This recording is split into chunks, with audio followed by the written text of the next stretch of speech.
I am sure sports. You know me there, from coast to coast representing. I mean, say this is righteous representing for Omar.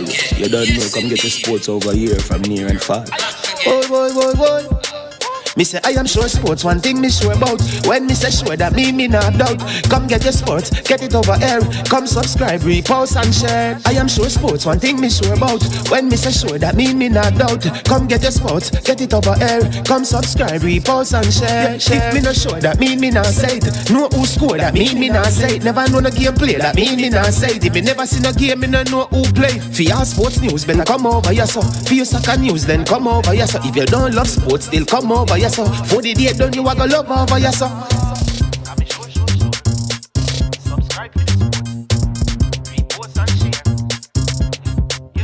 So when it comes on to behavior concerning football, Jamaica is decent. I am sure that if we can get all of these things done, set in place by the end of April, it gives us enough time before the World Cup campaign. Not afraid of no Brazil, no Argentina with these crapper players. We are good enough. Remember to like, subscribe, share. Listen, comment, let me know what your thoughts are. Yo, watch about dog, SK New Erdis, the body out there, Sniper King I represent for I Am Sure Sports. You get to me, I say, when you want the latest news and sports and updates and all of that, check out I Am Sure Sports. You know the thing goes in. Remember, you cover the whole island. Remember Kingston, Westmoreland, Galchester, Ocho-Rios, Galtigo Bay, everywhere. I Am Sure Sports, check it out for the latest news and latest updates. Sniper King I represent. Where them feel like, ha. Yeah, someone on for the food from we young, from we there, you need height. I Am Sure Sports. Yeah, dog.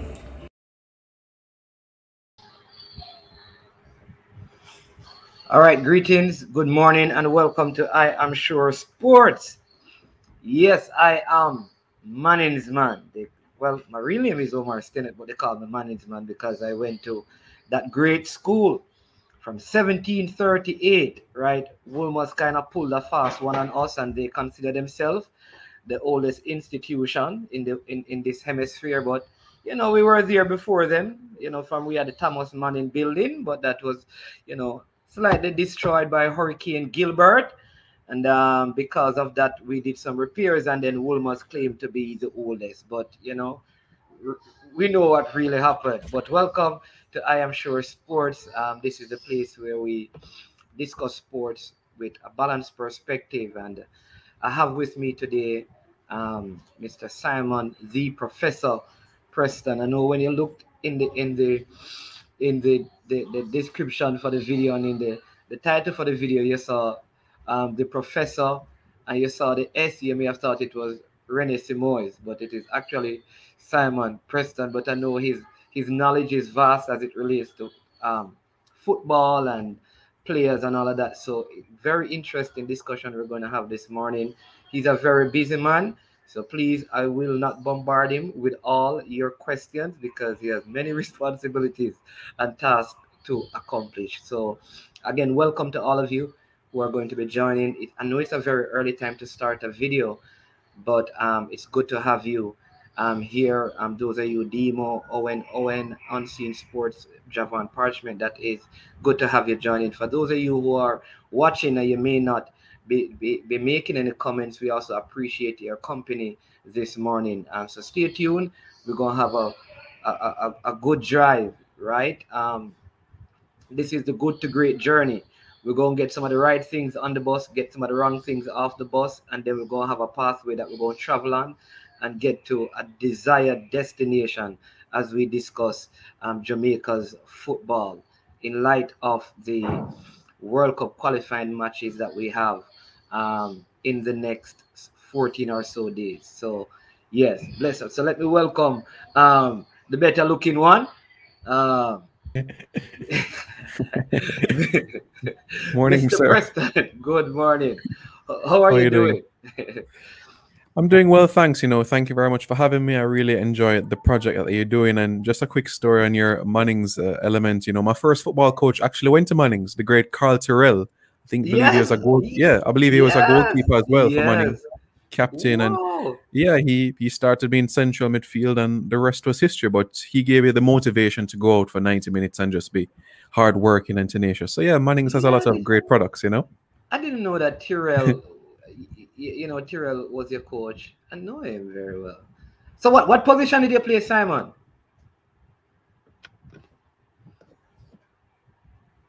I think the feed is frozen up on Simon's side. So let's see if we can. All right. Yeah, you were frozen a little bit. You're right. Yeah, sorry about that. Yes, I started as I was a central midfielder because of my height. You know, Cultural said, okay, at 6'4", you could really play the Yaya Toure role, box to box, and just win the aerial battles. But when Fabian Davis came in, he put me at centre half. So those were the positions I played in. That was Campion, school. Right? Hillel Academy. That's the school right. I played. Yeah. Well, quite a journey. I mean, yeah. So how well did Hillel do? I mean, you played in independent school competition, right? So that's right. We did compete in Pepsi. All right, we seem to be having a and Colts, but at the senior level, it wasn't Manning Cup. It was Yeah, we're having a little bit in terms of the challenges competition that we had. All right, go ahead. But I can still see and hear you quite well. All right, go ahead. Yeah, in terms of the competitions, So in Pepsi and Colts, we made it to the second round, and in the private school league, went to the semifinals in my year. We won it the year after I left, but certainly it was a project I was developing, and they're planning for 2024 to enter Manning Cup. So let's see. But Fabian Davis has a project building, so it's reaping its rewards. But I would say Carl Terrell was like the genesis of that sort of program. I hear someone say that you are the beating stick in Pepsi. Yeah, but Hillel was up in the Cherry Gardens area of Kingston right there. I didn't know that you played football. Okay, all right, wonderful. So that's the highest level you played, or did you try to play like in university? When I went to university, it was just inter-hall that I played. I wanted to play as well, in the collegiate levels, but it clashed a lot of time in terms of my work responsibilities. I wasn't able to do that. I played a couple of recreational leagues at Shortwood Factory, the football factory, but apart from that, that was the highest, in terms of competitively playing. So just a couple of appearances in some leagues in terms of 5-a-side and 7-a-side, but apart from that, that was about it. Yeah. Okay. So have you ever thought about coaching or getting involved in football at that level, or management? Yeah. I've never said no, because I think life is so funny and it's so unpredictable. But I wouldn't say at this point it's the priority. It's something I would say more at the back of my head. I enjoy the scouting element and the analysis sort of things, but I would certainly not push it to one side. So, but just for right now, it's not the priority. But I've definitely given it some thought. So I think we'll see what the future progresses. I'm 26, 27, so there's certainly time. Okay, all right, wonderful. Well, people, that's a good start. Some of you didn't know that Simon was a central midfielder. Yaya Toure-esque in his place. So if you want to know how we look back then, think about Yaya Toure, not at Manchester City, but probably at Barcelona when he was at the peak of his career, I believe. But but we want to talk about Jamaica's football, just the whole. I don't want to say state of it, because sometimes that word comes across like it's in a bad state. I prefer to say it is not at the best place, and there is still hope and there's room for growth. I don't like to use, sometimes if something is not good, it doesn't necessarily mean that it is not bad. It means that it's not at the best place it can be. I think right now that's the sentiment of many persons.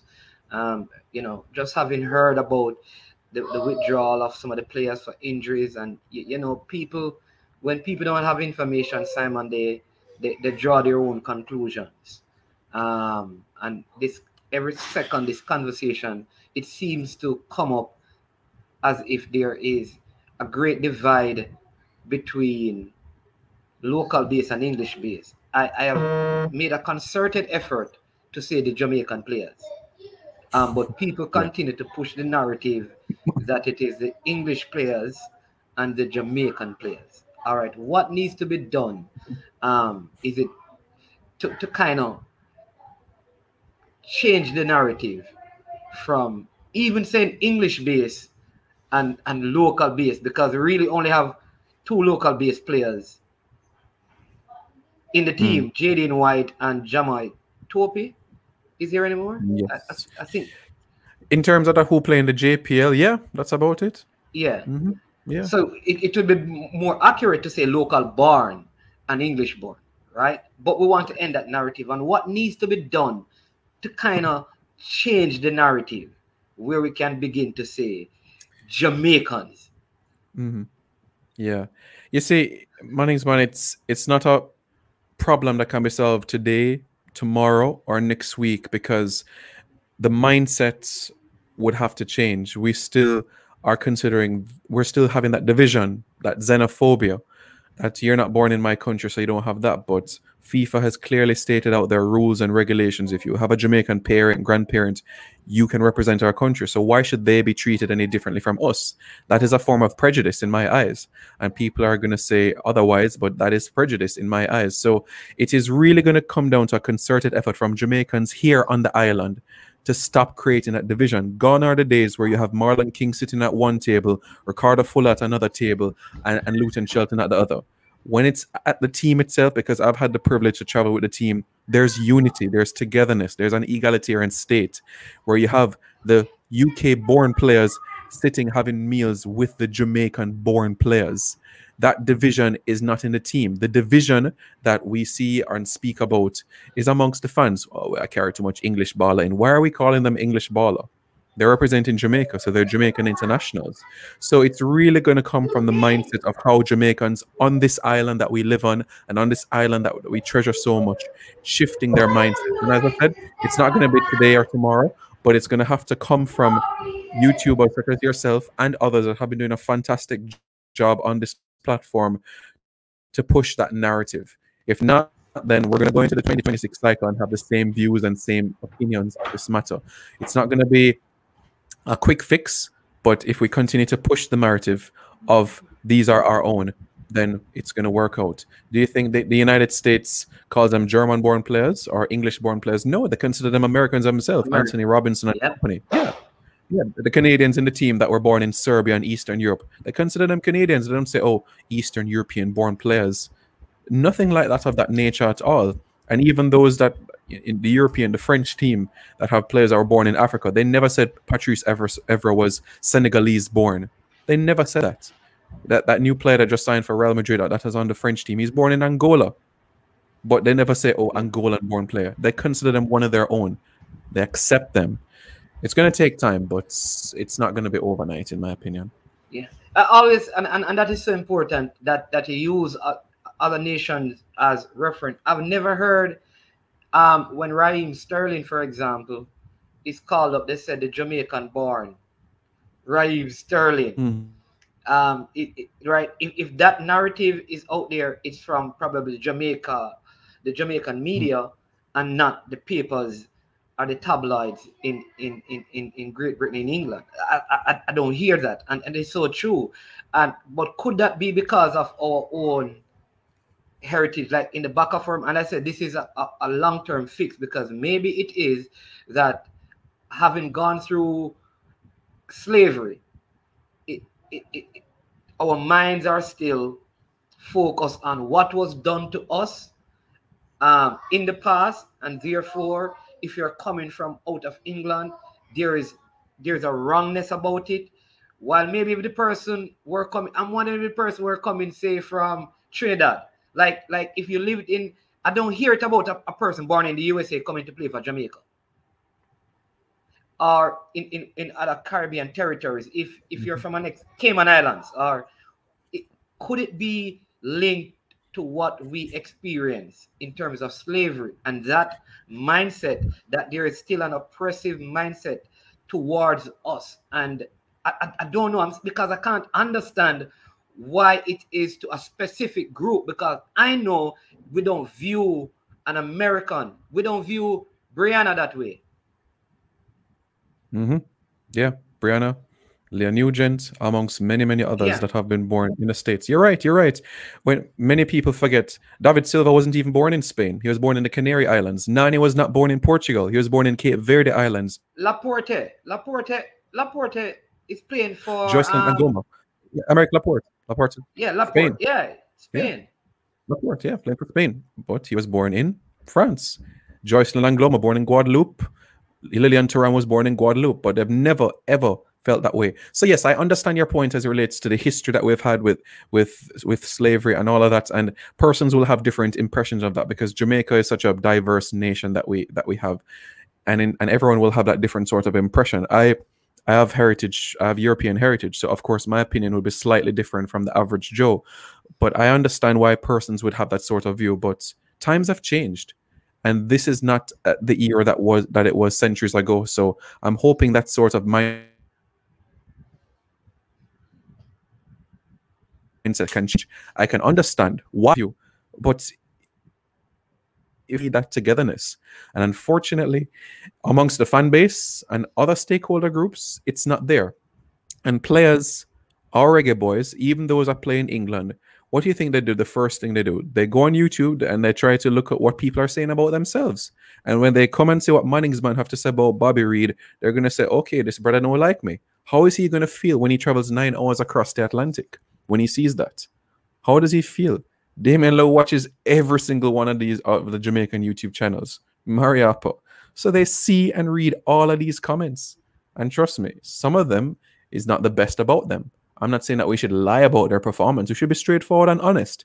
But in terms of what they do off the field, I don't think that's necessary to just consider, oh, Hector, English born. It just makes them feel uneasy. So we have the right to say how they do on the pitch, but off it, it's Yeah. not warranted. Yeah. So, all right, and that's very important. And I think we have, that's why I said we have to be very balanced, and I like that because the truth is we can separate the person from their performance, and that's what we need to do. That's being responsible. All right, I can speak to your performance, and if you're not playing good, I must speak to that. And I've always said that. Yes. If you don't want me to speak about your bad performance, then don't expect me to come and highlight when you do well, because Fine. that's not fair to the persons who view. What I should not do is getting into, your education. Yes, like why you don't this, like that's taking it or where you're born, and you're not committed enough. Because how do you measure a person's commitment? The truth is, we can't. We don't know the background stuff, the behind the scenes things. We don't know the processes that the players go through. We don't know the amount of sacrifices they make. So how do we know, as an example, that Damian Lowe is sacrificing more than Adrian Mariappa? What do we use to measure that? There is no basis for measuring it. So that's a kind of conversation we have to refuse to have. All right, we can. And I think that is part of the issue, to be talking about this player is not committed, but this one is. What is there any measuring stick? And what is the scale that is used to measure it in a balanced way? Yeah, I personally don't think it's a measuring stick. And even if you try to make one, it would be unfair, because you'd say, oh, when Damien Lowe comes on the island, he would give jerseys to all of his brethren them in Rockfort.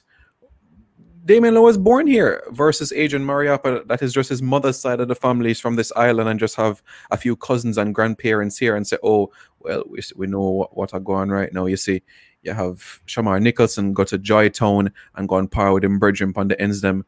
Mariappa was not born here, so you can't say, oh, he spends more time on the island or anything. So I think whatever narrative someone is trying to push, it would still be unfair. It would still be unfair, regardless of which angle you want to take it.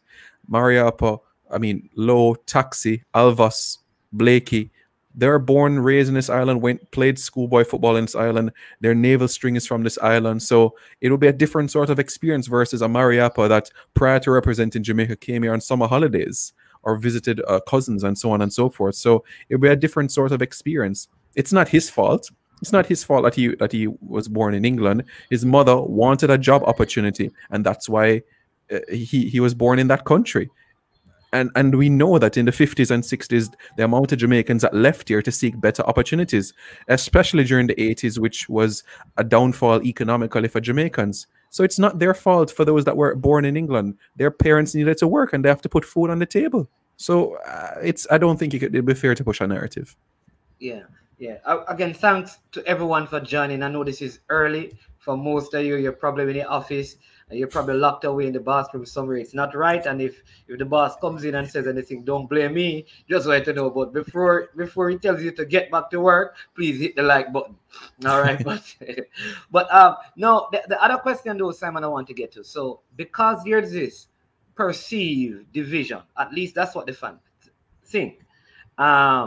And all kind of things are being said. You don't know what is true, what is not. But you hear all of these things about what may be happening in the camp, what could be happening. Are the players and the coach in particular doing enough to quell that narrative? Have they, you know, because you don't see a lot of pictures of unity. You don't hear a lot about, man, especially from and always everything rises and falls on leadership. And so I put the greater onus on certain players. And you can tell me if I'm wrong. I said the coach has a very important job. Right. That's number one. Number two is whenever there are problems in dressing rooms, in the EPL at least, you always hear a players only meeting. That is the most influential players and the captain calls everybody together. And then one of those persons comes out and they speak about what happened in the meeting. Is this an approach we need to take where the coach needs to meet and speak to everybody, just players I'm talking, with the captain and the leaders, and then from then on, there is a change in narrative from the team itself to us, the fans, so we can know that, no, man, that is not right. Look how Low and Ethan Pinnock are eating and celebrating together. We're like, give us some stuff so that more people can believe that there is indeed a oneness. We don't want to hear it, we want to see it. Could that be done? And is that supposed to be done given the state of the campaign now? From a broad perspective, it is supposed to be done. I know Tapa is an individual that would speak to Andre Blake and speak to his team in a tunnel and have these team meetings on a daily basis. So those conversations are held. But the reason from the outside that it may give an impression that those things are not happening is because I don't want to say Tapa is an introvert, but he's not a person that readily or voluntarily speaks to the media. Of course, he has his duties here and he has a representation to speak to the nation, but he's not going to readily come up and speak to you. You have to search him out. So that has been the challenge. And people might say, why Tapa not speaking? Why this person not speaking? It's not as if the JFF has arranged press conference or anything like that for him to speak of that nature, unless it's game day, which I think it's really unfortunate. Other coaches in the world, they provide these avenues for their coaches to speak. And I believe that it is imperative. So at least you have a clearer mindset of all of these elements put together. So I think that is imperative from that perspective. And unfortunately, it's not being done. It's a model that you spoke about has been done in Europe already amongst all of the club teams, even in MLS as well. So it's something that has to be done quite quickly. The coach has that responsibility and has to at least assure the nation and all Jamaican football fans globally that all is well, because that is the image that he has to portray. And unfortunately, you don't get that picture, especially from comments that we saw from that interview recently on cable television. So it's tough from that perspective. Yeah, and again, you're right, and I think that's one of the things we, as like I said, as YouTube vloggers, we have a responsibility. Give me a sec. Of course. Yeah. We have a responsibility, but the coach has a responsibility, and I think for me, the leaders in the team, I consider Damian Lowe a leader, Kemar Lawrence a leader, Andre Blake a leader. I consider Mariappa a leader. In age and just by inexperience. And I think those players, along with Tapa, I think, and Leon Bailey, carries great influence in the team.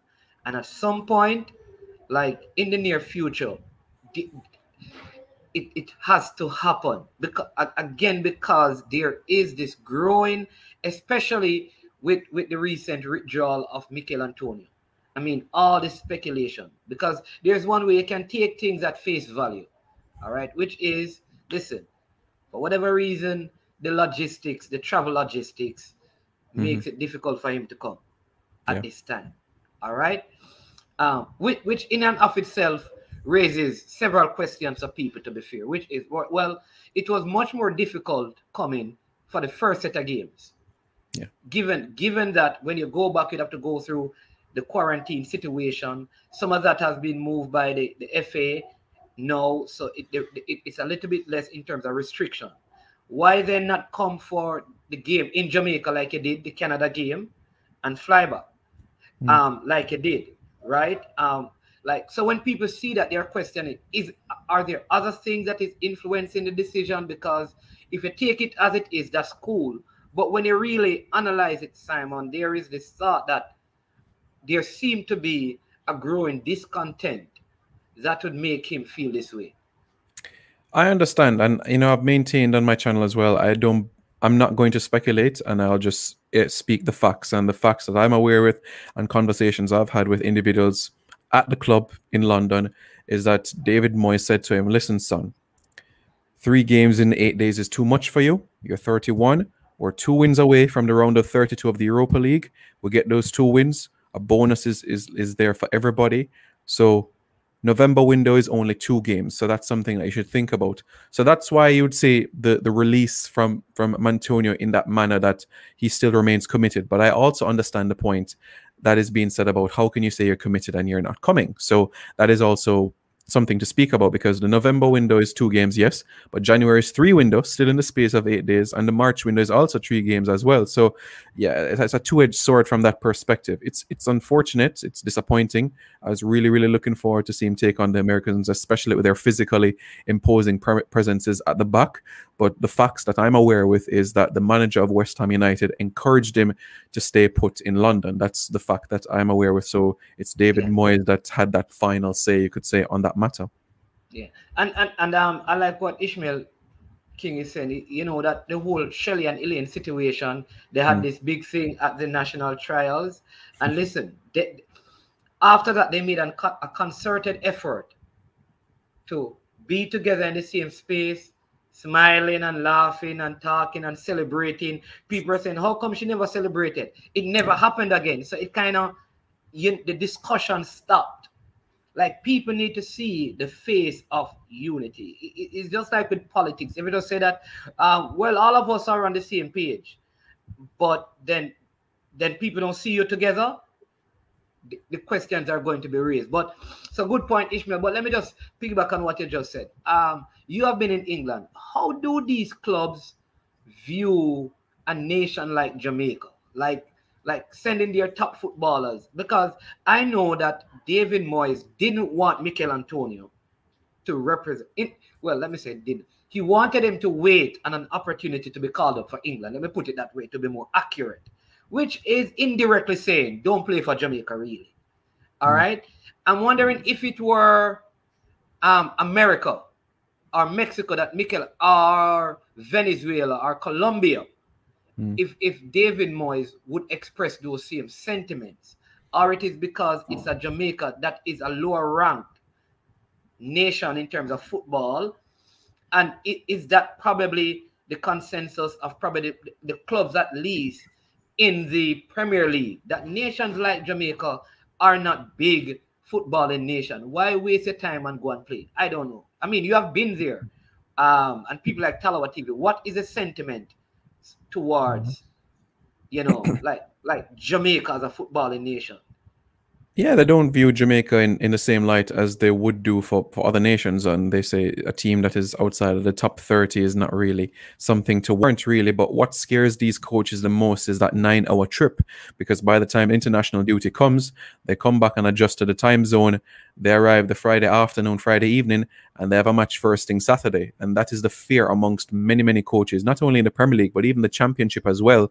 And we've had that fight even with Jamaican-born players like Fuller, Bibby, Stu Pease, Claude Davis, and others, Omar Daly, that have been in the similar sort of situation as well. So Omar Daly. Yeah. Yeah, Kemar Dadadele at Preston, amongst many, many others as well. So that has been a massive, massive downturn for coaches. 9 hour trip, and at that time, it's not like they're traveling in first class or business class. So you can even imagine the fear that they would have coming back from these international duties as well. So that's another reason as well. So you have those coaches that think that way. They only, although people say about Brazil and Argentina, they're long trips as well, but these are highly ranked nations. Chile as well. So Uruguay.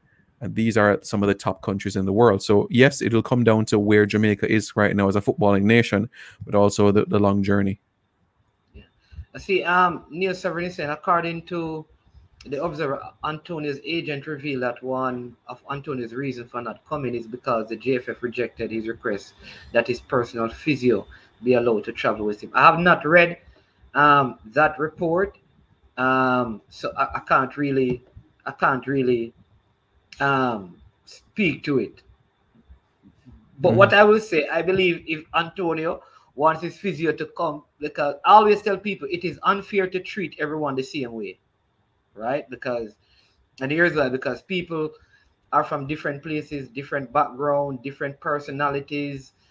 They are at just different places. You can't treat everyone the same way. And I think that, especially in management, and part of football leadership and coaching is management.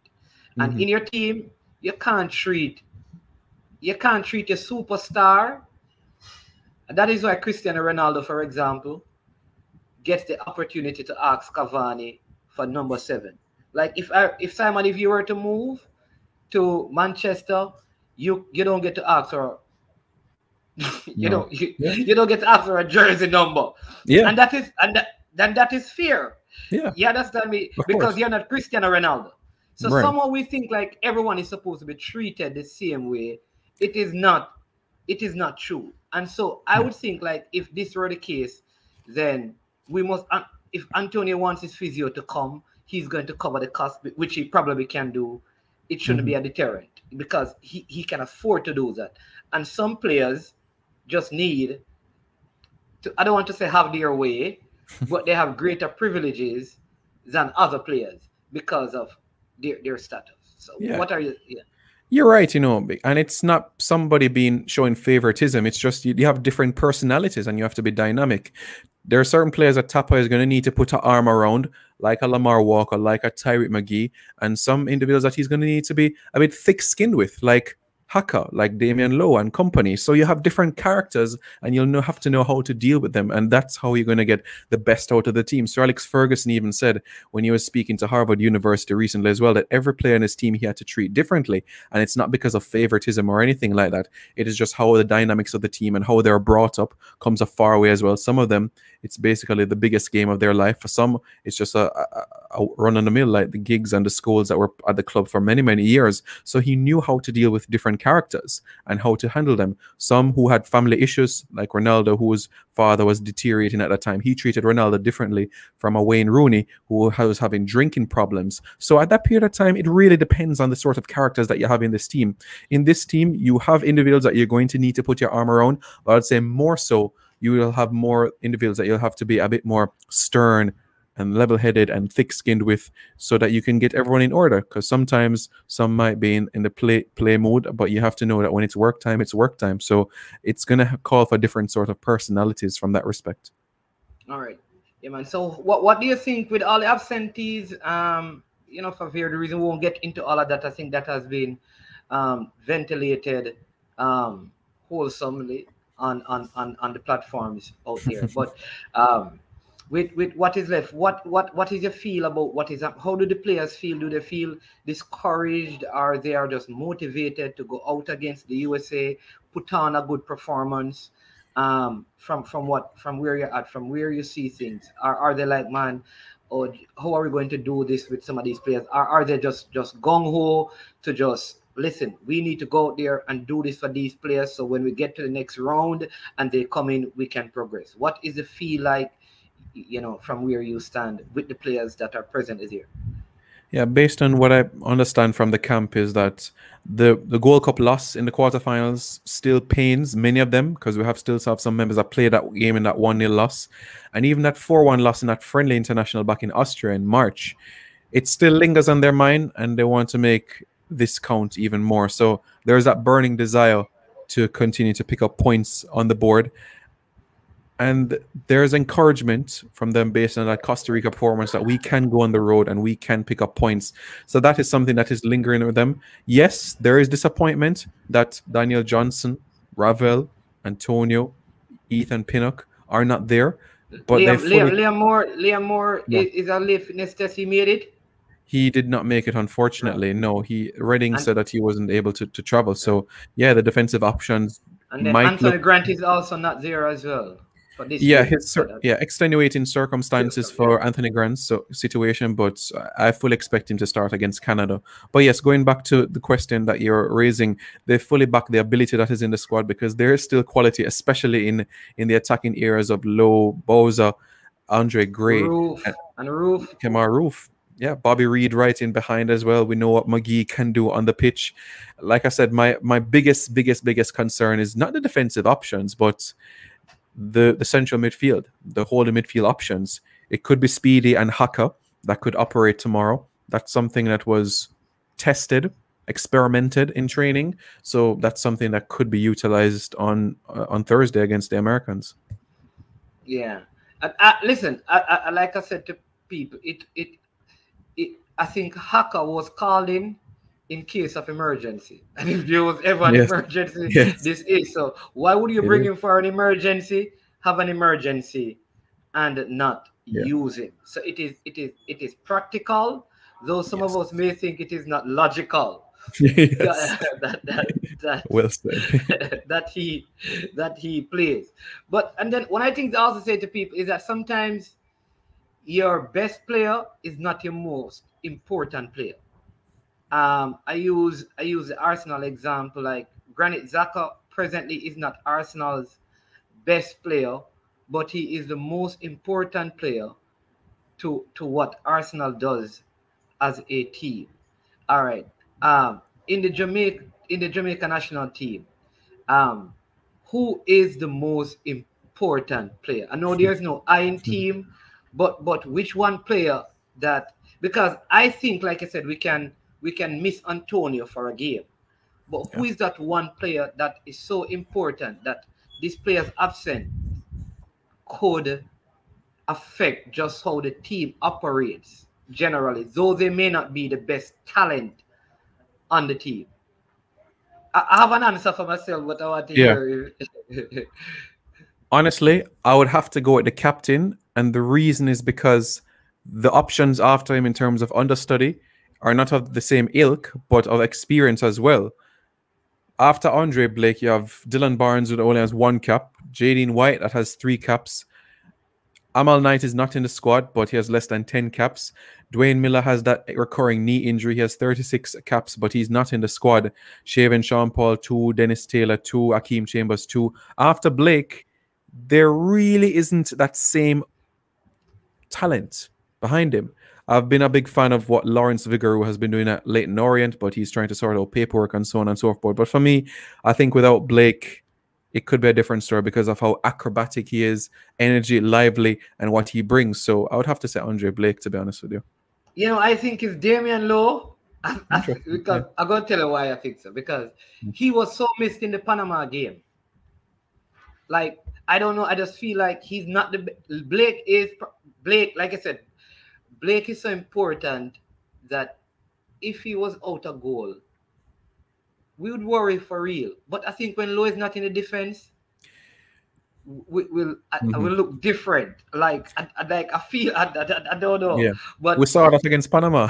Yeah, he would be my pick because I think he's such an important part in terms of his communication to the back line. Like I felt like if you were playing alongside either Pinnock or Liam Moore in that Panama game, that header in particular, he would have been communicating, right? Though either of those you could say on talent or maybe, but that's what I think. I think he is so important. And the concern I have, Simon, is what if, God forbid, something happens to him in training or in the beginning of that game?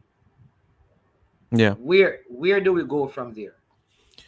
That is the challenge I have. Like, how long. Once we heard about some of these absentees, were we intentional and purposeful enough to find replacement? Somebody asked, what about Michael Hector? Obviously, at least 3 players out of England. Could the tickets have been transferred to get like a Michael Hector in? I don't know. Like, yeah, like who replaces Lowe, and what happened with Hector? I mean, who has been here from he was being loaned out by Chelsea in his teen years. I think he's outside of Mariappa. He's one of the longest serving members of the team. The current team, yeah. Yeah.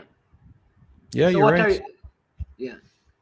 So Go ahead. No, man, go ahead. Yeah, you're right. In terms of the Hector element, it's just that if any replacement call up now has to be done right now, because not only do they need a PCR test, they need to hop on a plane. No. And then by the time they arrive, it's Thursday morning and it's hours before kickoff. So I think if you're going to call up somebody, make sure it's somebody nearby that is in MLS USL right now that is close by. So it's a quick journey. Lamar Walker is close by. Nico Brett is close by. Darren Mattox is close by. So Kennarda Forbes is close by. So, you go through that hassle so that they could arrive today if needed. Yeah. And then the other thing is that because there is a Canada game, and I am wondering if there should be no calling for the Canada game, because these guys are also, Ethan Pinnock won't be for Canada, Liam Moore, all the players will still be absent for the Canada game. As far as I understand, and you can correct me again if I'm wrong, is that Jamal Lowe, for some reason, he's only playing 2 games. I don't know if that has changed, but my understanding is that he's only supposed to play 2 out of 3 games. That's what I understand. Yeah. Right. So who is going to replace him? And is that person being called up? And why we initially selected 23 players with an asterisk beside Anthony Grant to make 24, when most of the other teams selected 26 or 27 players?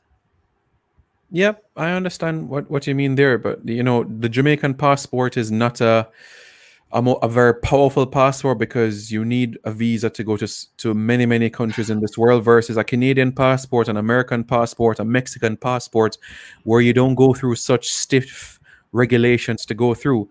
I'm not going to go into the details with Anthony Grant's case, but Roy Simpson, the team manager of the Reggae Boyz, essentially said that that decision will be made at some point today as it relates to if there'll be players added it to the list for the USA game. But certainly for the Canada and the Honduras game, we can expect, I wouldn't say a different squad, but certainly additions to it, because you can't have 18 players just for 3 games. You're going to need a bit of rotation, and who knows with yellow card suspensions and all of that, and injuries that may come up. If Lowe, the other issue we have is that if Lowe gets a yellow card in this game, he misses the Canada game. So he has so much responsibility as a senior centre-back against a USA team whose coach is under pressure.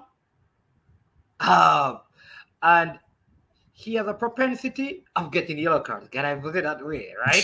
So, I am worried. What are we going to do? So here it is that J-Ross is asking. They're asking you, why Hector is absent from the team. I don't know if you can, if you can diplomatically maneuver yourself around and answer the question. Well, from the Gold Cup, there weren't, the coaching staff weren't pleased with basically what they saw. 23 is basically what you can, 23, 24, 20, up to the 27 region. I believe now would be a good time to call it up, but basically they weren't impressed by what they saw. And I know for some people it's going to sound double standard, but they weren't happy with the number of minutes that he has been getting at Fulham. Outside of the League Cup, he hasn't featured much for them this season. But then in the same breath, you can say, well, has Ravel Morrison played games at Derby? But they look at it slightly different for different players on the pitch. But the overarching answer would be down to a lack of minutes at Fulham. Yeah. Listen, you know what I find funny? That's why I would say to the players always, don't take the fans too seriously. All right? Because if you ask me, 6 months ago, most people would say they don't want to see Hector in the national team. Most people. You're right. So I find it amazing that now that we are in crisis, some of the same fans are asking, why did they leave out Hector? So this should say to the players, don't take the fans. Don't take the fans. Don't take the fans too seriously, because if you do well, they will celebrate you, and it's just how football is. People want Pogba to leave Manchester one day, the next day, please don't sell Pogba, sell the coach, let the coach leave. And I oftentimes say the players, you must listen, but don't take it seriously. Don't take it seriously, because the fans who curse you today, I used to play football, right? And the man who curse you right now and say, come off of the field, the moment you score, he's the first one to burst the rope or come under the rope, run past the police, and lift you up in the air and celebrate with you. Yeah. Right? Very true. So that's just the way of football. But in terms of locally, I know they have called in Jamai Topi. I believe talent level, he's a very good centre back. I think, but he's to me, he has put on some weight. I watched the JPL. I think he's fit enough to play in a slow JPL. I still think though that he's unfit to play for the national team. I watched the games, all right, and he was holding his waistline, all right, in a low intensity game, playing against a 10-man Waterhouse team. All right.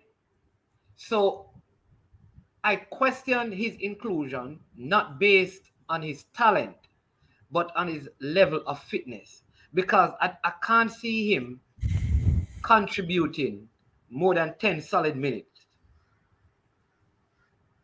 in a World Cup qualifying game. All right.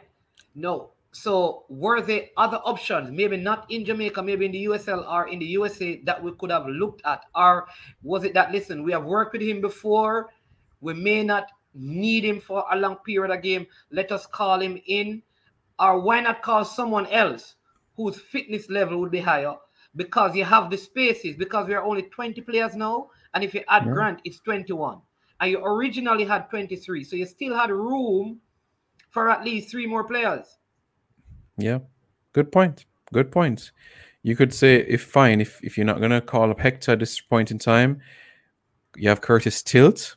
That could have been an option at this point in time. Topi, to be honest with you, since he returned back to the island from the USL, he hasn't been himself, and I'm disappointed that he has plateaued instead of gone up as he should have been, because he was earmarked to be promoted to Philadelphia Union in Major League Soccer, but that didn't come. So I'm disappointed from that respect. And I think your assessment is fair that he couldn't be able to manage 10-15 minutes. And I'm hoping that Lowe doesn't get that second yellow card, which means that he would have to feature. I mean, if we're leading 1-0 against the USA and we're in stoppage time, yes, I would bring him on to buck 2 ball away from the corners, so because we can use him for that advantage.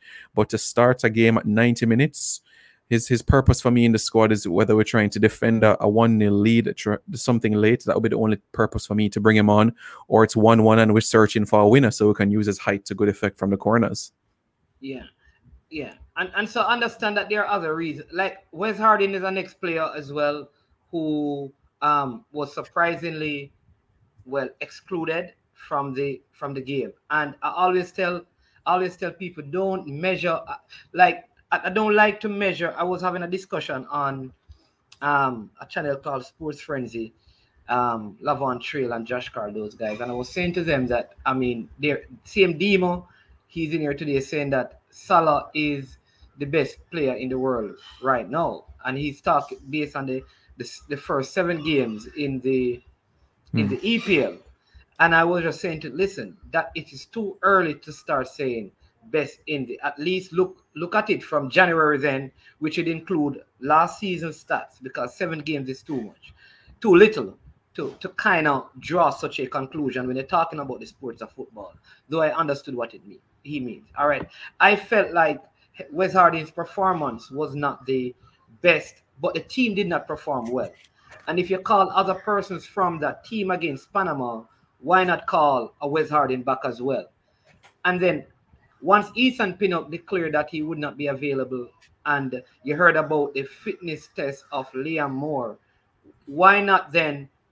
All right, let's bring in Wes Harding. Even if you want to bring in Topi, just bring in some cover that if anything should happen, you have a fit alternative in the situation. Yeah. But then the other issue that people are asking is why was Dennis Taylor initially included, and basically he didn't do anything right, he didn't do anything wrong, but he was removed from the squad, and Jaden White brought in. You know, and some of these things, Simon, are the reasons why people get critical. Yeah. All right. But what I'll say is that I did some investigation, Simon, and here's what I found. I understood that the JPL final, whoever select the squad thought the JPL final would have been over this weekend. So they didn't want to call Jaden White, and he would miss the finals of the JPL. This is what I understood. So they had Dennis Taylor, but then the JPL finals were played, and they said, oh, if we take him, it will not affect Cavaliers because the finals are played. But they initially wanted to bring him, which, I mean, people may not agree, but it makes sense. You understand me? That is the truth, yeah. That's the truth, yeah. It makes Absolutely. sense. Mm-hmm. And I think sometimes we need to, we may not agree, but if the thing makes sense, you can accept it. All right.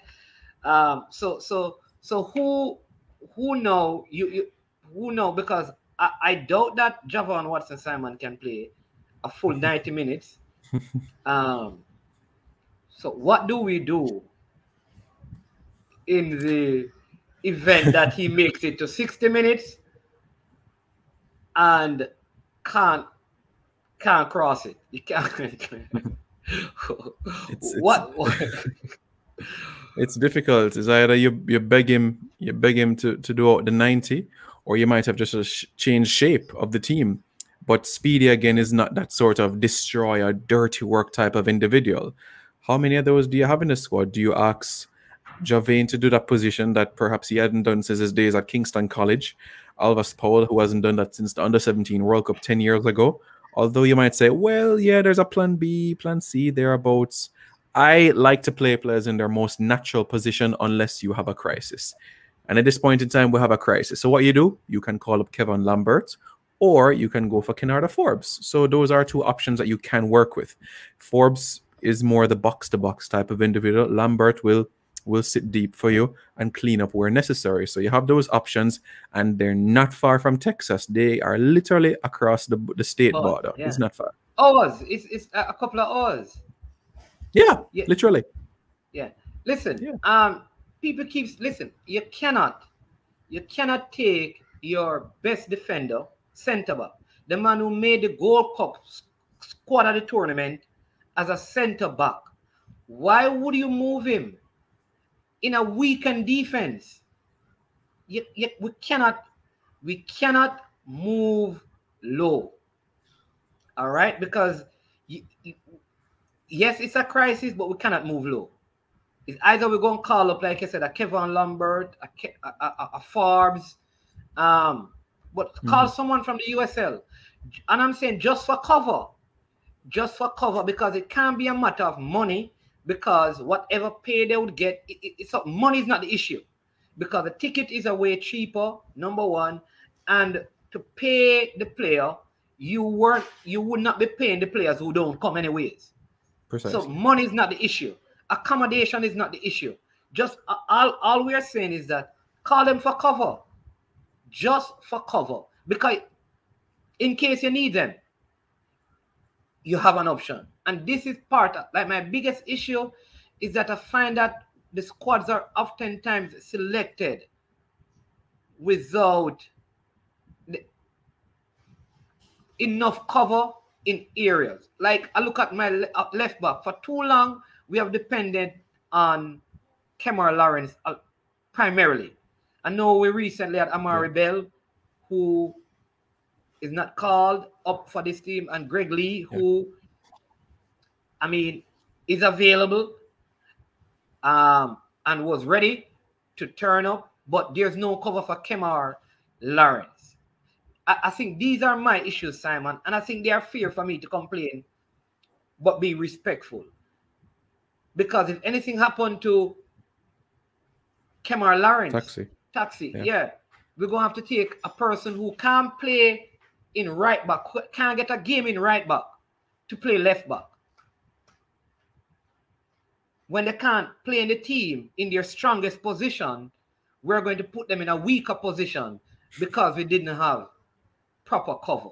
And these are some of the things that I look at and I think when people complain, as long as they do it in a respectful way, I understand the reason why they feel the way they feel.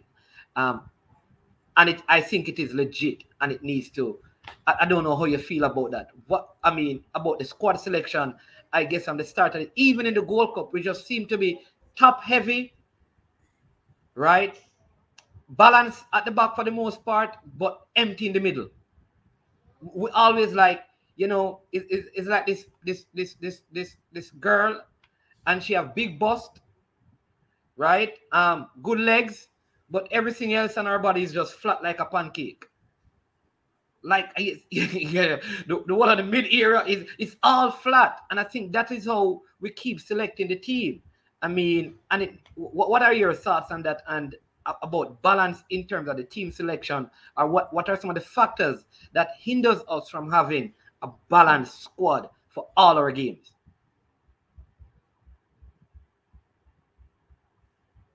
In particular is players that are available.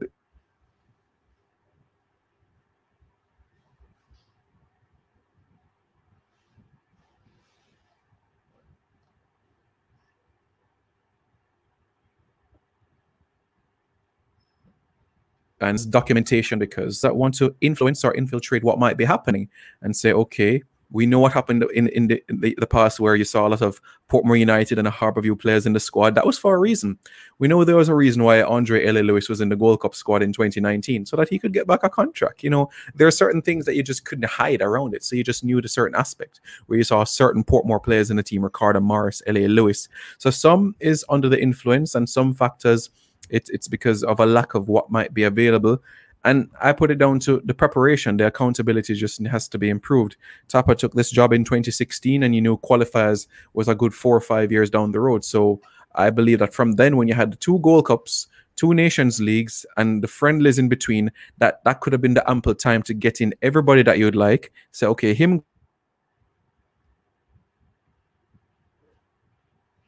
good, him not good, we can work with him. Debuts in a World Cup qualifier. I'm just not in favor of that at all.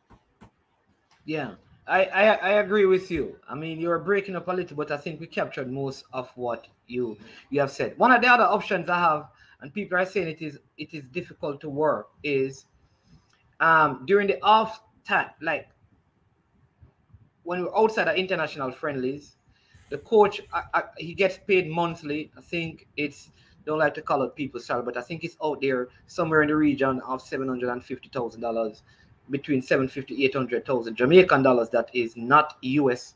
All right. Yeah. So here's my thing, Sam. Why, when you have certain, why wasn't Tapa taking some of this time to work with a core of local players as just in case? Like, I saw Ramon Howell. While McGee was here for so long, why not take him? Especially because you play in that position in the 1998. Shouldn't you have personally taken McGee under your wings from those times and say, listen, I'm going to work with you until you get a contract. And the Lamar Walkers and Peter Lee Vassell, who is from Montego Bay. These are guys that somehow you had thoughts of using, or you're thinking about them at least. Why not bring them in probably two times a month or once a month for 5 days, and you work with them? The J.D. Whites, the Richard King that you just called up. Just a group of players, and work with them over that period. And then you have your team that you will call up for international friendly. Because remember, he said, listen, at the international level, I just manage. You really can't coach. I understand that. But you can still do coaching with, like what Simoes did. Like I said last night, listen, what worked in 1998? Players were coming in from the States, players were coming in from England, but Rene Simoes had a core of players that he was working with in Jamaica at all times. Why hasn't something like that been implemented, Simon? Or you think like it's not going to work this time, or Tapa don't have the time, or the money cannot be found, or I don't know. Why wasn't something like that implemented to at least save us in situations like this? I'll be objective and say that there has been local camps, but it hasn't been consistent. A group of 12, 15 players for me, I don't think that's enough. And to have it on a once a month basis for me, again, is still not enough. Football in Jamaica, Omar, is not a religion. You go to Panama, you go to Costa Rica, you go to El Salvador, you go even to South America. They stop their domestic leagues just so that their local players can train. Why? So that when the overseas-based players come, they have a smooth transition into the team. I see no reason with putting our league on hiatus just so that our best local-based players can come together. Group of 23, 30. You even have a goalkeeper clinic as well. 10, 12 of the best goalkeepers that we have on the island. So that by the time the international break comes, it is essentially a smooth transition. And it will feel like a reunion at the end of the day. For me, that's the stage that we need to get at. But unfortunately, we still don't view football as a religion in this country. We don't view it as something that is a priority, and that has to change. Maybe. I want you to repeat that, because I want people to hear what you just said. That even within CONCACAF, there are 2026.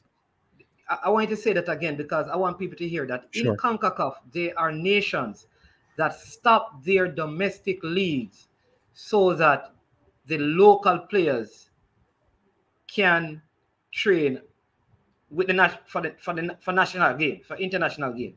So I want you to just repeat that, Sam. I want you to say it again, because I want people to really hear, like, some of the things that there are certain variables we don't control. We don't control the pandemic. There are certain things that we can do. And I mean, yeah, we're still hoping in this campaign, but we have 2026, and going ahead, we can't keep going through the same cycle and get to points like every time we get to game 4 in the last, from 1998, game 4 is our complaining point. I think there was one where we barely missed out on 4th place, I think, when Tapa took over that campaign. Can't remember the years, but there was one year when we were doing bad and Tapa took over from one of the coaches to complete the campaign, and we missed out. But outside of that, every time we have gotten to game 4 since 1998, this is the conversation. Yeah. Yeah, so I'll reiterate what I was saying to you, that in Central America, and I'm talking Panama, Costa Rica, Honduras, El Salvador, Guatemala, and even the minnows of Nicaragua, they stop their domestic league for 7 to 10 days, and they get between 23 to 30 players together so that they can train together. They stop the league. The only time that they don't stop or have that hiatus is when there's duties in the CONCACAF Champions League or CONCACAF League. Apart from that, they will pause the league for 7 to 10 days. Why? Because they know for certain that when their overseas-based players come, not a lot of time will be there. So they ensure that they work on all the tactics they need to do. And I'm hoping that that can be done. If it means that we play less games in the Jamaica Premier League, fine. But this is something that I'm advocating for, and I hope will be happening, because this is done not only in our region, but even in the mighty Chile, Argentina, for that period of time as well. And it is embraced. Fans of those local leagues embrace it because, what? It's for the better of the country, of the national team, their pride. And moving forward in the 2026 cycle, that is what I'm hoping will be achieved. Yeah. People, listen, I see the comments. It's hard to get all the comments, as you know, but please, I really appreciate them all. It's very, very, like I said, it's very difficult to capture all of them, but please don't think I am ignoring your comment. If at first you don't succeed, just copy it and paste it back again, and I will try to get it up, right? But real glad for the time that you're spending with us, Simon. We have gone way past the 30 minutes that I asked you for, but more and more people are coming on, so we go through a couple other questions that I have, and then I will release you. But tell them about just tell them about your channel. Listen, people, just stop right now. If you have not, go and like the video. Like the video. If you have not subscribed to the channel, please do so right now. Simon, just tell them about your channel. I mean, I know it and most of them may know it, but just in case there's someone here who lives in a cave somewhere and they have never heard about your work, tell them about your channel. And then continue a few questions. Sure, no problem. So it's called Reggae Boyz Commentary. It started in March 2016. That was at the apex of the 2018 World Cup qualifiers. So just a shade over 5 years now. So on my channel, we discuss Jamaican football, not only the senior men's team, but also the women's team and anything relating to the national team, players who qualify to play for Jamaica through their heritage. So at least we know the pool that is available to us of players all across the globe, really, because Jamaicans, we spread our wings far and wide. So it's not only in England, but other corners of the globe as well. So in a sense, it's that sort of discussion where we go in depth from those perspectives. I go live on a Thursday evening in the 6:45, 7 p.m. region, so you all can look out for that. But yes, in a sense, that's what we talk about on Reggae Boyz Commentary, the national teams, the players, the coaching staff. And yeah, it's been quite a journey for 5 years now, so it's been going quite well. Yeah, and the, sports friends, every time I go over there, they call him the Jamaican Fabrizio Romano. Interesting. Appreciate it. Yeah, bud. But Simon, are there any players in the local league that you think should be in and around the squad at this time, outside of the two that are like? Let me just use this opportunity to say to the local footballers, right? Yeah. Because I understand, unfortunately, there were two players that were also being looked at. One was for the game in the US. Richard King, like he was ahead of. You notice he didn't go to Costa Rica, and this is because he doesn't have an American visa. Yeah. All right, and there is one other player that was also being looked at that also didn't have a visa. All right. I want to encourage the players in the league that don't wait until it's better you need it and don't have it. Yes. Better you have it and don't need it. Yes. Than you need it and don't have it. All right. It is a little bit, and I want to be cool. I want to be. It's a little bit embarrassing that your national team would want to call it to play an international game in this time, and you don't have a visa. So I want to challenge the local clubs in Jamaica that once you get the youngsters, please get these things. Get the passports. Help them to get a passport, right? Probably the government needs to make sure that by the time you get to 10, you should have a Jamaican passport. But clubs, help the players, right? Help the players, because this can't work. It can't be that a player has been called up and then he can't go because he doesn't have a visa. It's not supposed to happen. All right. So I send this to all the local players who are listening, or those of you who have contacts with them, just to tell them to start process these things. And I don't know if the federation can help in all of that, right? But Simon, yeah, are there any local players that you think like, listen, this player or these players could be in and around the team, if not for now, that I could see them if they continue on this trajectory, making it into the the squad at some point, or even going into 2026? I feel at some point we'll see Amal Knight back into the fold. It's good that he was able to come locally, get some minutes. He had that injury concern, but I fully expect him to be in and around the mix soon. As it relates to other players that have been in the league for some time, Andrew Vanzi for me made a good impression in this current season. He has played at the national team a couple of occasions as well, even part of the Copa America squad 2016, even played against Chile where we historically defeated them 2-1. So this campaign, I was impressed by what I saw from him. And I mean, with this name, a lot of people might say, well, it's maybe for 2026, but there's no wrong with making a person travel and being around a team. And it's Dwayne Busy Atkinson, a player that I've spoken about on my channel quite often. Having a goal and or assist every game is something that speaks volumes about what he has done as a teenager. And I just think that this kid has no ceiling at all. I think that if he stays grounded, then he can go absolute to the top. I'm aware of interest in Eastern Europe, but will Speed and Maxwell and the rest of the Cavalier family give him that opportunity to go overseas? Because he's ready. He's ready for the overseas market and for the national team as well. He's ready to mingle with Lowe, with Boza, with Corey Burke and company. This kid is ready. Yeah. I agree with those names. I also think Ramon Howell of Waterhouse, he had a very good season. And I also think, though he's not in Jamaica, I think Kaim Paris should be in and around this this national team. I don't know why, but I think he should be. I see someone saying that something about your Twitter here. Oh, okay, there you go. Oh, they're talking about your Twitter page. Okay. Yes.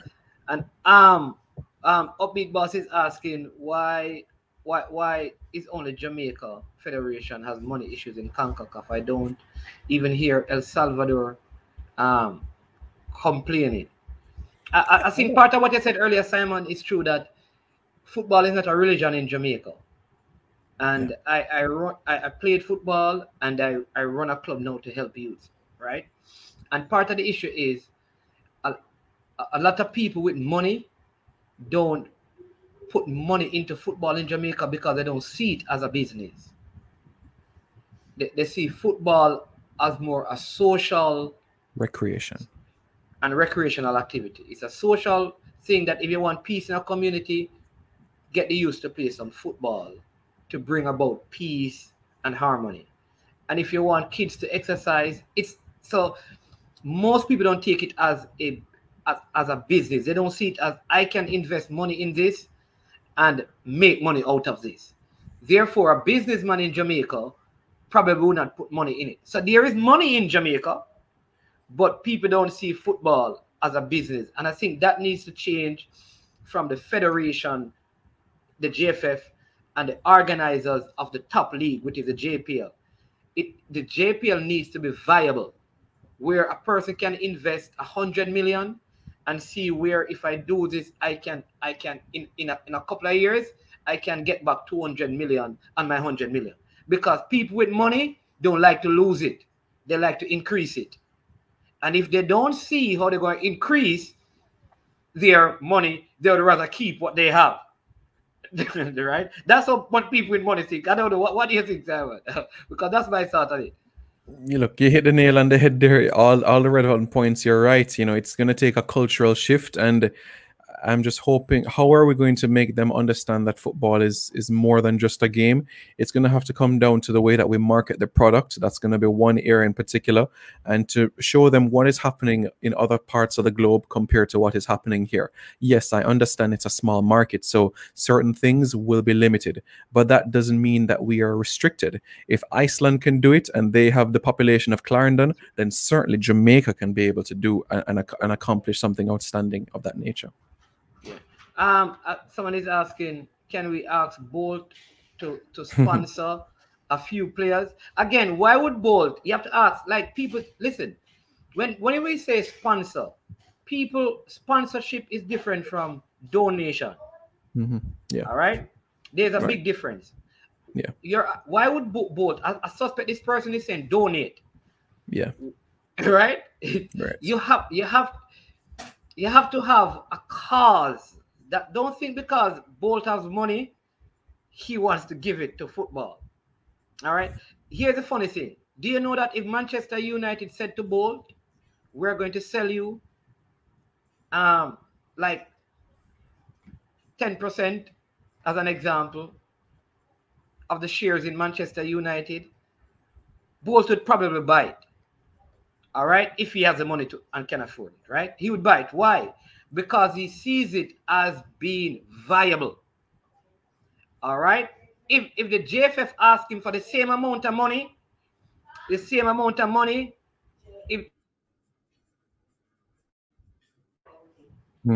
Yeah. Mm-hmm. if the JFF ask him for the same amount of money, Yeah. if JFF ask him for the same amount of money to give to the national team to help us qualify for the World Cup, here is what Bolt is going to ask. What am I going to get in return? And I think we like to tell people, you're a Jamaican, you know? You're a Jamaican. Being a Jamaican don't put back your money in your pocket. No, it doesn't. What's in it for him? The marketing and all of that stuff is important, and making the product. The national team needs to be more marketable, right? What I believe though is that we should be using the influence of Bolt in seeking sponsorship. Maybe he can be tied to a couple of players, like, you know, time to Mikel Antonio, Leon Bailey, time to a couple of those players, and see if by doing that, tie Elaine to a couple of them to see if we can use our sporting influence to generate income in other ways. And so, because people want back, the people with money want back money on their money.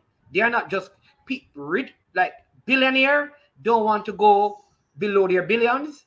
The millionaires don't want to go below their millions. It's just the way how people with money works. They will tell you it takes money to make money. All right. So that's what I was saying, that maybe he will, but you have to sell him something.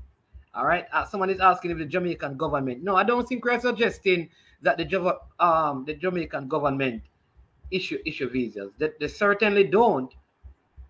But what I'm saying though is that the player should actually, you should not get called up. It is, and you don't have the visa, you miss the opportunity. So if you're a professional footballer earning a salary, I think you could at least try.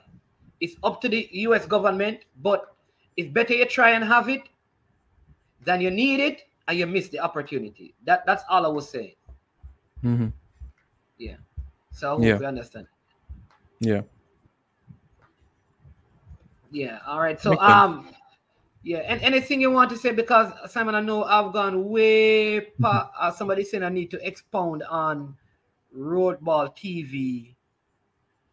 Oh, Roadball TV, expound, please. Let me see what Roadball TV said.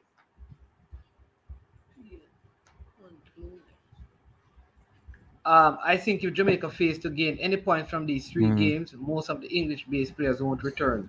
That's why it is important for the foundation of our team should be local based. All right, listen. I can't take this because Mariappa was playing before we were qualifying. Bobby Reed, I went to Catherine Hall to watch Bobby Reed. And Daniel Johnson. I think Daniel Johnson played in that game. Daniel Johnson was a Saudi Arabia game last year. But I watched Bobby Reed. Yeah, Bobby Reed and Leon Bailey played in that game. Right, yeah. Right. I think Peter Lee Vassell played in there. And there was no... So the point I'm making is that I think the players will come. The question I always ask is this: can we afford them to come to play in the Nations League? Or is that the wisest decision? All right. I know even with England, they call certain squads for certain games.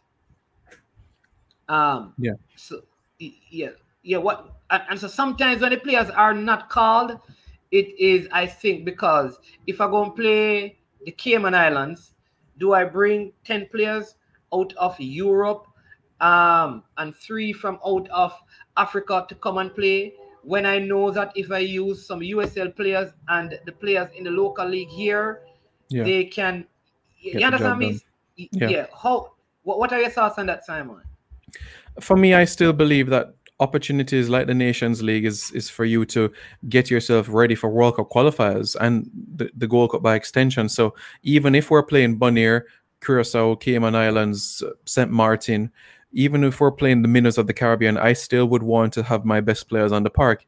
And yes, we might get a 6-0, 9-0 victory, but at least they're getting minutes and knowing what it's like to play on our surfaces, knowing what it's like to mesh in with our players here. So I want to have my best team, even if I'm playing the worst team in the region. So that's for me. Even though persons might look at it differently, there are very limited opportunities to actually get together before a World Cup qualifying cycle. So I would want to have my best available players at all times. Even it's a FIFA window.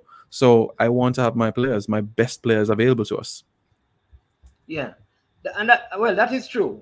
That is true. But I hear that side of the argument as well. But let me say, people, please do not yet. None of us are in a position. All right. I remember one particular footballer who he now plays on the team. When he wanted to play for the team, I mean, and you know the story, Simon. So I'm not going to call any name, but you know the story. But what Jamaica call the rigmarole that he went through to represent Jamaica. Mm-hmm.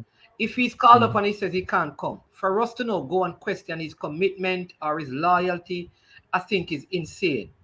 It is insane because some of the stuff that these guys have to do on their own to get their passports and citizenship can be so difficult sometimes. All right, that a lot of them, they take the initiative to make themselves available. All right, and they will tell you that they were making themselves available from a long time. They just weren't called. To no question their, like, I don't like it. I think unless you can validate it, it makes no sense. Right? To me, that's just how I feel. I feel like until you can substantiate your claims that they are not committed, then we can't. Yeah. Why was Captain? All right. No. So, management, why was Captain so successful in getting sponsors? Because of the marketing. That's what I'm saying. The marketing ability of that federation and the influence of Captain Horace Burrell in corporate Jamaica is way greater than that of the present. I believe the present administration don't have the clout, let me put it that way, that a Captain Horace Burrell carried. And they also had a better marketing team in place from where I stand. From what I remember from 1998, the marketing machinery is way better. So what we are saying is not that there are not people out there. There are people out there. Over 200 million was given to the JPL. There are people out there who wants to give money. Maybe they should employ the Chris Williams to be head of marketing if he has the time to see if he could create some. Yes. So, but Simon, I know you have to run, so I want to give you the the final. I mean, what do you want to say in conclusion as you look to the game tomorrow? What are your expectations? And yeah. Well, I expect the Americans to have the bulk of possession. That's something that we can really expect. So just like the Mexico game, we're going to have to be trying our best to be efficient when we get the possession of the ball. We do have to bypass the midfield by booting it long, unless we're leading 1-0 in stoppage time. I think that's the only point I would have for that sort of aspect. So when we're in possession, ensure that we're utilizing it wisely, get Tyreek McGee on the ball as much as we can, and provide the support that we can. I genuinely feel like a draw is realistic. I think even with the players that we have missing, we do have the quality enough to get a point. It's compelling that they put us in a warm environment this time and not the cold Colorado and them regions there. So it's quite compelling from that perspective. But I do genuinely feel that a draw is possible. Keep up the good work that you've been doing at I'm Sure Sports. It's brilliant content, and long may it continue, and everything will certainly fall into place for you. Yeah, man. Thank you so much for joining, Simon. Yeah, man. And when is the next show? Thursday? Oh, you're going to do it Yeah. because the game is the same time as showtime. Yeah, so probably 1 hour before kickoff, when the starting 11 is out, then I'll have the live stream up. Yeah, once I get the starting 11. Yeah. Okay. Yeah. Listen, really appreciate your time. I mean, it was my pleasure talking to you. Didn't know that you played football. Would love to have played against you. You know, so that I could give you 2 pile and 2 salad and thing, you know, but Yeah, man. One of these days. But if you play with Fabian Davis was a very good footballer. He was at Constant Spring at one point when I was there. So very good baller. But my friend, all the best to you. Keep doing what you're doing, and I always tell people, if you don't want to be criticized, be nothing, say nothing, and do nothing. So just know that not everybody is going to like you because of how you do what you do, but do what you do because you believe in what you do. True. You know. Well said. Yeah, man. All right, bless you, my friend. Yeah, man. And enjoy the rest of the day, and we'll talk again. All right, boss. Take care. Take it easy. Yeah, man. Cool. All right, people. There you have it. That was Simon Preston speaking with Manning's Man. All right, we are coming to the final stages of the show. So we have 4 minutes to go, so I'm going to run through some of the last set of comments and see if we can, if there are questions in them, we can also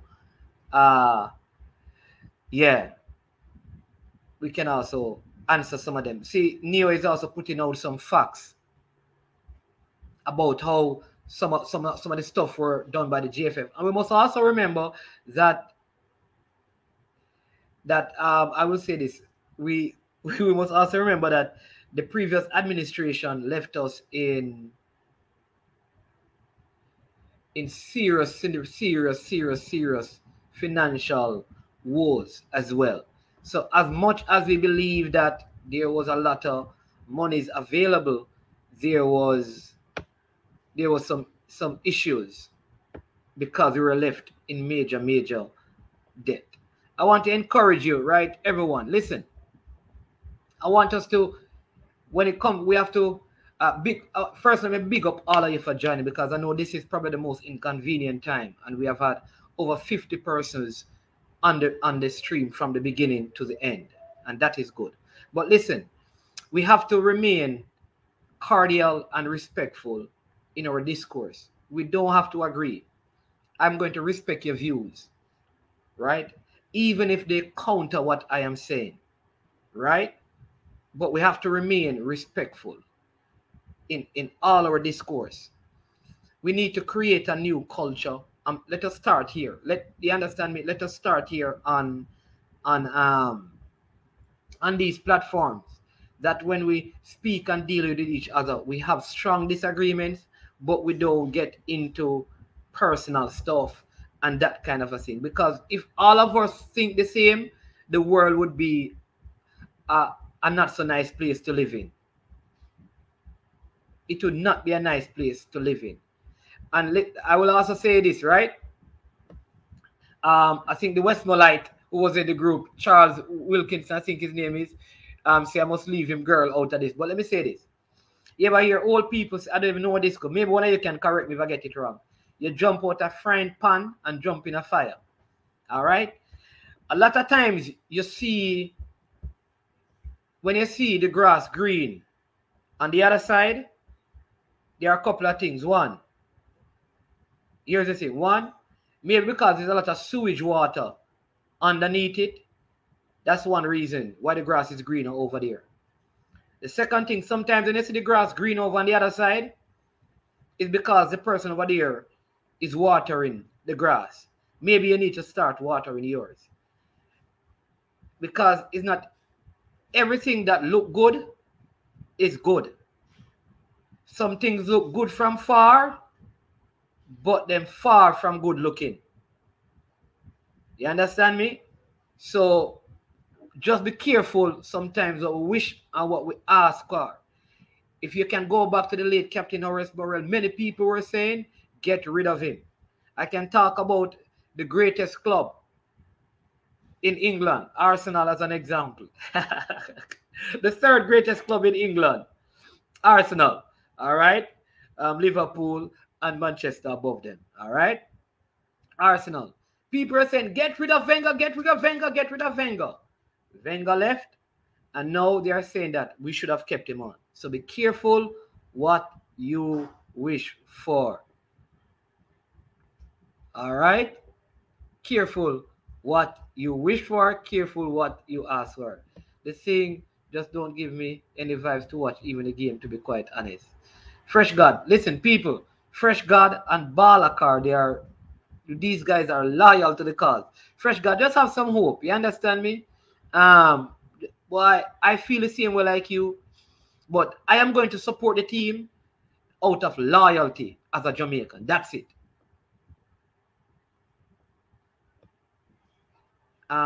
They need to step aside and give some young blood a chance. No, man, listen, I'm not giving them an excuse, you know. Remember, all I was saying is that there's nothing happening for Usain Bolt to give the JFF his money or to sponsor them. There has to be better market. I'm not giving them no pass. They need to be better.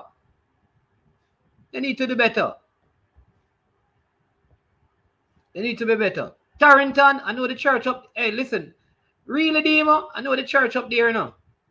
Got a graduation at that church up there, you know. Right at Tarrington.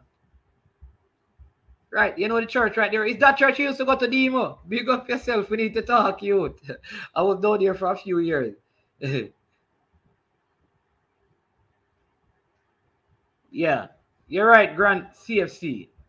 I hope that is not Chelsea Football Club, you know, Grant. I hope that is not Chelsea Football Club. Yes, too. In the first time, at the end of the match, it will be 5-0. JA, the cheap so-called coach. There. Dr. GG. As a Jamaican, I am going to support the team. See your problem with communication. What is the purpose of the press officer Earl Bailey? Hey, Ego Republic, this is one of the key questions. I am going to try to speak to him. I'm going to ask him if he can do an interview, because this is part of the person who needs to do the press conferences. I don't know why the JFF seem to be hiding, in my opinion. Chelsea is the way to run things. Results count. All right. Oh, cool, Demo. That's good. Small world. Yeah, man. But again, I want to thank all of you. I know this is an early show, so the fact that so many of you came on in the early morning, really appreciate that. Again, please, we're trying to get to 1,200 subscribers, you know, so if you could go on right now and subscribe to the channel, we would really appreciate that. If you could just hit the subscribe button as we continue to provide good quality content for you. We have a couple of other discussions we're going to have with persons in football as we look ahead to the game tomorrow. If you have not yet liked the video, also go ahead and do that. Want to thank all the other vloggers who have come on board to share and watch this video. Coach Minzy, you know, respect. I mean, please check out the coach's desk. Good stuff going on there. Good stuff. I know they're gonna have a watch along. So check that out. So you have Sports Frenzy, you know, doing a good work. You have Unseen Sport, who was also on and watching. As you know, Simon was here from Reggae Boyz commentary. You have Talawa TV over there in England. Great content. I mean, quality content. You need to check her out. Give her some love. She's one of the females in the whole thing doing some Jamaican content. You have Ryan LFC, a very good friend of mine.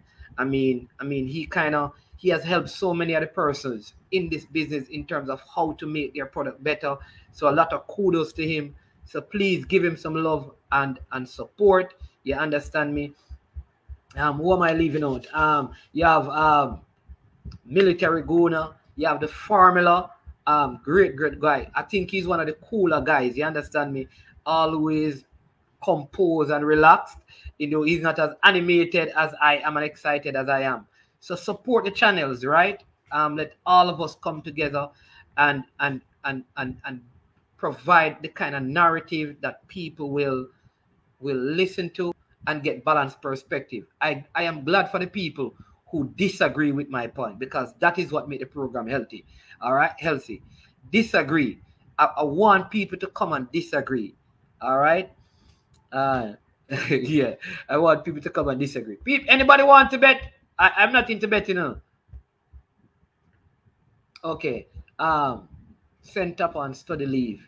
Replace him with Mosby. Yeah. But the girls have their World Cup campaign. How that will work though, Eagle Republic? Because remember the girls campaign coming up in November, you know. And they have a practice game. So please. Dr. Gigi, you sure anybody want to take on Dr. Gigi? You can link him, find out if him you can link him, and maybe you can check him out. Chelsea is my team, man. Chelsea is not, I mean, come on, people. Listen, EPL people, you know that Manchester, Liverpool, and Arsenal, the 3 top teams in England. Historically, come on, man. We know better than that. It's not even an argument, man. I give credit where credit is due. Credit to Liverpool, credit to Man U. But right after that, man, without a doubt, the Gunners, man. Respect to Chelsea, I think they are around, if you look historically, they're probably around 5th place. But as of recent years, they have been coming up. So we could squeeze them in at 4th right now. You understand? Because you have some Aston Villas and those teams that have been around. Reggae girls, yeah. Oh, when you go on the USA team page, they accept donations. Yeah. Well, I am saying, yeah, man. So what I'm saying is that there's a place for donation, but Usain Bolt would more sponsor like $10 million than donate $10 million. He wants return on his money. So the JFF need to do that. Yes, people, Talawa TV. There you go. Crystal. Farmer Reggae Girl. Yeah, Farmer Reggae Girl. That's how you spell the Talawa. You need to check her out, you know. You need to check her out. Not like check her out to take her out, but check her out to see the content on her channel. Let me make that right. So when I say check her out, don't, brethren, she have a relationship and she happy. So it's not check her out to take her out. It's check her out to be a part of what is going on her channel. All right, let me clarify that. You understand me? Are you means? Would you mean to work back for the team?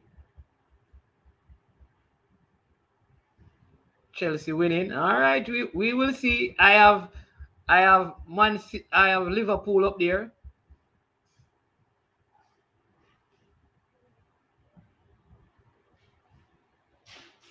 No, you know that. Yeah, all right, let me say this. Yesterday, you know that I started out my show and I said that Mikel Antonio was not coming.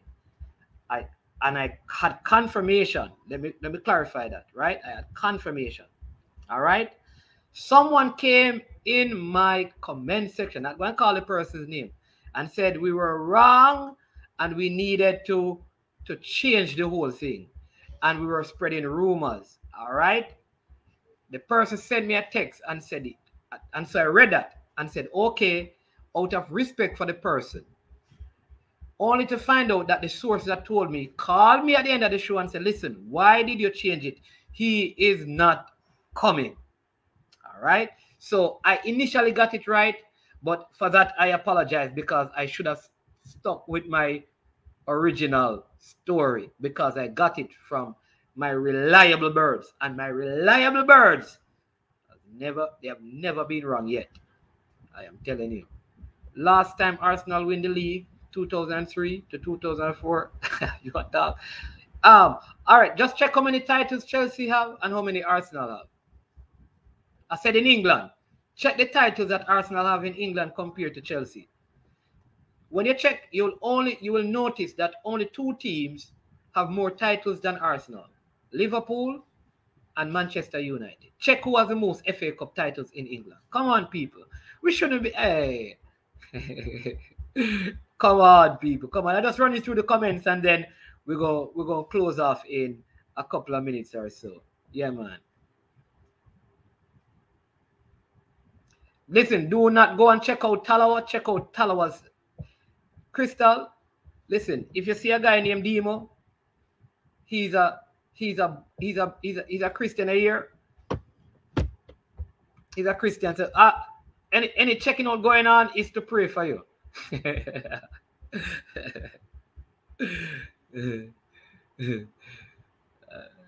All right.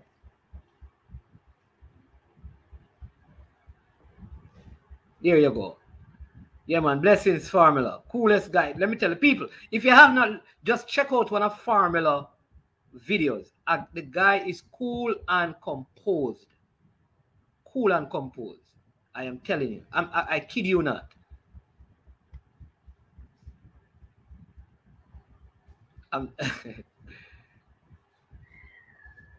Yeah.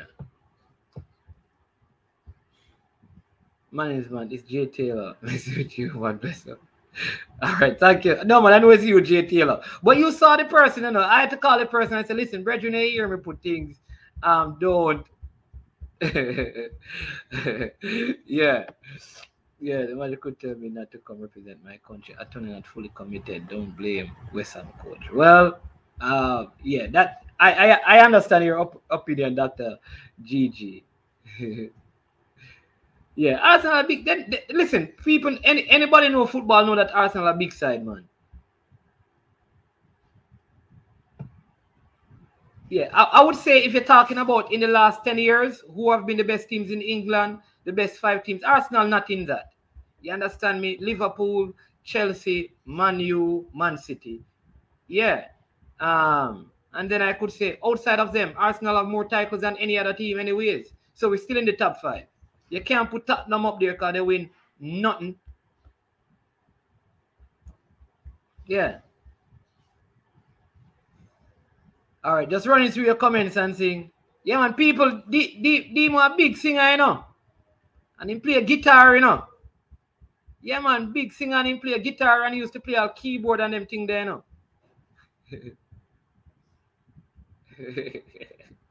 And the chicken going on is to pray for you, man. Oh, boy. Yeah.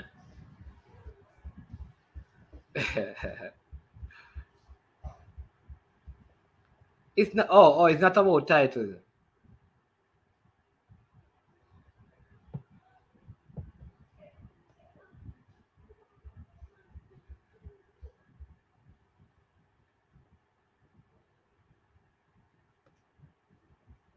Yeah.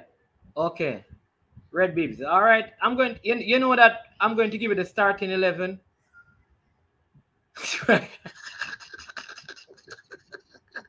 Yo, we are cover. No, we are cover this stream. Dr. Gigi. Hold on. What kind of doctor you be? Is a bush doctor? What do you really want to happen to me side? What do you really want to me good Arsenal? Dr. G. Listen, people. Is there a way that I can change Dr. Gigi to Bush doctor? Because it must be a Bush doctor. What kind of recommendation that for Arsenal? That will never happen, brother. That will never happen. Games, I would you just call it a day and let him continue. I think if Tapa loses these 3 games, he's going to step down. I think he's going to step down. And I mean, even if he loses 2 and he ties 1, I think he's going to step down. Because he's going to come under serious backlash. And I think that's what I think he's going to step down. Personally. So I'm going to talk to the birds. Yeah. And people, listen, a lot of Jamaicans, I know, I know persons who are heading to the match, yeah. Yeah. Yeah, man. I know people going to the match, we have good Jamaican support over there. So, Demo, behave yourself, man. People, and Demo is a big cricketer, I'm going to interview Demo and his former cricket coach. Demo is also a big cricketer, for those of you who don't know. He used to bowl good, He a good bowler, was an all-rounder, and I heard that he made in his first 3 games he made 3 zeros. In the next 3 he made 3 ones. In the next 3 he made 3 twos, and in the next 3 he made 3 threes. All right, so yeah, big up yourself.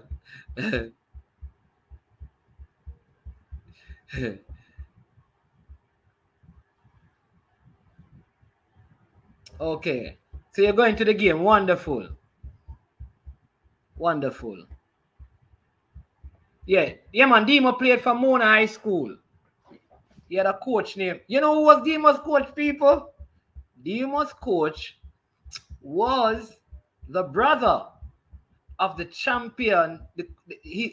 Demo's coach is the brother of the champion coach in the JPL this season. Yeah, man. But no, man, I heard that he was a good all-rounder. So big up yourself, Demo. You understand me? Big cricketer. I mean, he made more runs than that. I'm just pulling his legs, you know, just giving some trouble. Yeah, man. But bless up again. Thanks everyone for watching the stream. If you have not yet, like I said, please like the video. And if you have not yet subscribed, please subscribe to the channel. All right.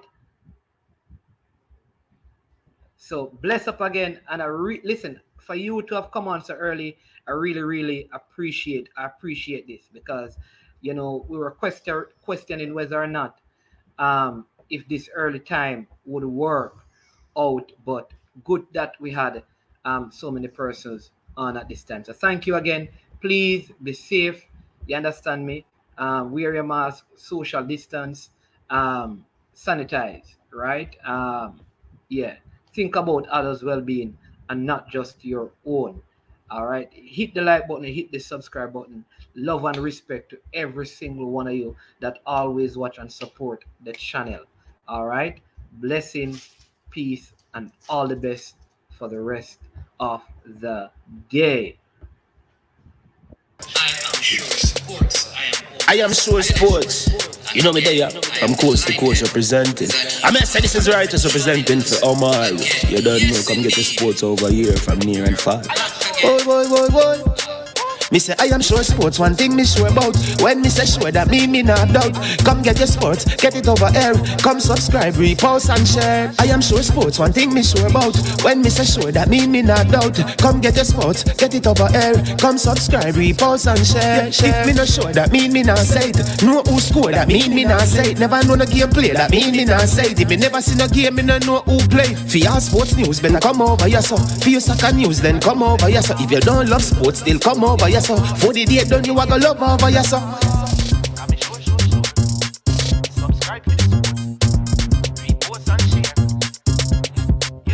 So when it comes on to behavior concerning football, Jamaica is decent. I am sure that if we can get all of these things done, set in place by the end of April, it gives us enough time before the World Cup campaign. Not afraid of no Brazil, no Argentina with these crapper players. We are good enough. Remember to like, subscribe, share. Listen, comment. Let me know what your thoughts are.